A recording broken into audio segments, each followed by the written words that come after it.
Europe 1, le journal du festival. Avec notre festivalier préféré, Mathieu Charrier, bonjour. Bonjour Nikos, bonjour à tous. Au sommaire de l'actualité cannoise ce matin. Tarantino bien sûr, mais aussi Camélia Jordana et Jeanne Haddad venus présenter un documentaire sur le rock au féminin. Nous entendrons également Leila Bekti et Arthur Dupont qui font les voix d'un film d'animation avec des ours. Et puis les indiscrétions, je vous dirai qui va réaliser OSS 117 numéro 3.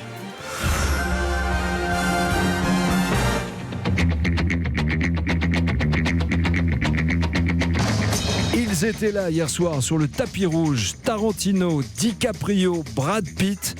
Et ce pour présenter Once Upon a Time in Hollywood. En compétition, l'histoire d'un acteur campé par DiCaprio et de sa doublure, c'est Brad Pitt. L'occasion surtout pour Tarantino de livrer un film très nostalgique sur le Hollywood des années 70 en pleine mutation. Il est question de drogue, de western spaghetti, de série Z, de Bruce Lee aussi, de Charles Manson. Avec un peu moins de violence, il faut bien le dire, que dans les autres films de Tarantino. C'est son long métrage le plus personnel. Il a emballé la croisette et il sortira le 14 août. Il vous a plu le film ? Formidable. Allez, il y a des rockeuses aussi qui ont également fait danser Cannes hier soir. À l'occasion de la présentation hors compétition de Oh les filles, documentaire de François Armanet qui raconte comment le rock joue sa part dans la révolution féminine et féministe, à travers notamment les témoignages de Charlotte Gainsbourg, Vanessa Paradis, Françoise Hardy, aux côtés de Camélia Jordana et Jeanne Haddad. Gamine, moi, mes modèles féminins, c'était Britney Spears qui disait « Oops, I did it again » avec une mini-jupe au ras des fesses et des petites couettes pour dire j'ai 16 ans, mais quand même, je suis vraiment une petite fille et quand même, je suis vraiment un objet de désir. Après, ce que je sais, c'est que l'histoire a de tout temps effacé les femmes de l'histoire. Donc peut-être effectivement que l'origine du rock est féminine. Oh les filles qui a fait remuer la croisette et qui sortira sur les écrans le 3 juillet, c'est bientôt avec Tarantino. Nico, je peux vous dire que c'était rock'n'roll hier à Cannes. J'imagine un peu plus sage maintenant. On parle d'un film d'animation présenté dans la catégorie Un certain regard. La fameuse invasion des ours en Sicile, c'est le titre de ce long métrage féerique adapté du livre de Dino Buzzati. L'histoire d'une colonie d'ours qui descendent sa montagne pour récupérer le fils de leur roi capturé par les humains.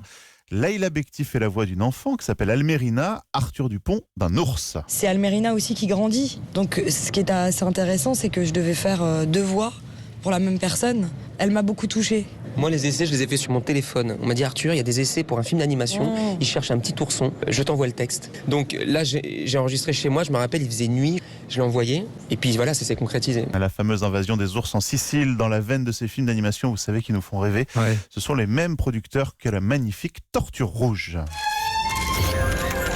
On va terminer avec vos indiscrétions. Mathieu Charrier, donnez-nous un peu de biscuits. Nicolas Bedos, figurez-vous, sera le réalisateur du prochain OSS 117. Tiens. Il succède à Michel Hazanavicius, vous savez, Jean Dujardin. Lui, il sera toujours Hubert Bonisseur de la Batte. Le tournage débutera au mois de novembre prochain. Et puis Guillaume Canet se dit prêt à réaliser une nouvelle suite des Petits Mouchoirs. Alors que nous finirons ensemble, le numéro 2 est toujours dans les salles et va bientôt passer d'ailleurs la barre des 3 millions de spectateurs. Il a gagné son pari, Guillaume Canet. Oui. Le journal de Cannes, tous les matins avec Mathieu Charrier à 8h35. Merci Mathieu.